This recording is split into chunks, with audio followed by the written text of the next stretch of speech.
Good afternoon, members and friends of Calvary, and welcome to our video devotion of the week. Our video devotion actually comes from the text of our reading and devotion this morning in 1 Samuel chapter 2. And what's going on, if you aren't in the current reading, David has been anointed king over Judah. Saul has died. Saul's son Ishbosheth has been named king over the rest of the kingdom. He reigns a very short time, a 2-year period of time. But anyhow, their two generals, David's general Joab and Ishbosheth's general Abner, meet one day. Verse number 12, it says, "And Abner the son of Ner and the servants of Ishbosheth the son of Saul went out from Mahanaim unto Gibeah." Verse 14, "And Abner said to Joab, Let the young men now arise and play before us. And Joab said, Let them arise.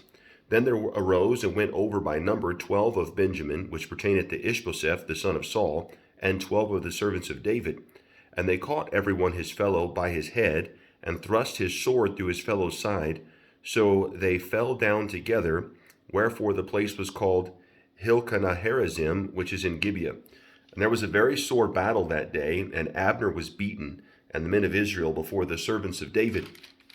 The fight continues, and in verse number 30, we have a summary of it all, and it says, "And Joab returned from following Abner. And when he had gathered all the people together, there lacked of David's servants 19 men and Ahaziel," so 20. "But the servants of David had smitten of Benjamin and of Abner's men, so that 360 men died," 360. So 20 men of the servants of David and 360 men of the servants of Ishbosheth died. And so you see those numbers and you're sort of tempted to be like, wow, David's men are so much more powerful, and they almost killed 20 times as many men, and so on and so forth. But the reality of it is, this battle was over nothing.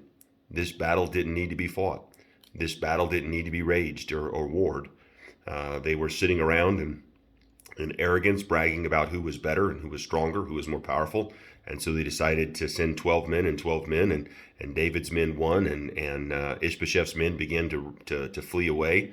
And then more men died, and Ahaziel, one of David's prime servants, died. And in the end, David's men won, but David lost. And so the challenge for us this morning is simply this: there are enough battles that are legitimate and worth fighting. We don't need to get in battles that are fought just over our pride and trying to prove we're bigger or we're better. David didn't win the battle because he had fewer men die. David lost the battle because he had 20 men die over a battle for nothing. And we fight all the time. And so the challenge would be, listen, don't get into that fight with your spouse. Don't get into that fight with your neighbor. Don't get into that fight with your boss, unless it's a battle worth fighting. It's a battle worth sacrifice. There's something to be shown for it on the other side. God has told you to do it. If not, then let it go. Let it go. David didn't win. Ishbosheth didn't win. 380 men died for pride. Nothing else. Bragging rights. If I die in the battle of the Lord, I want to die over the gospel. I want to die over the Bible. I want to die over something that matters versus just a battle of our pride. So that's the challenge today. I trust the Lord will bless. Look forward to seeing you tomorrow on the Colorado Springs trip. God bless.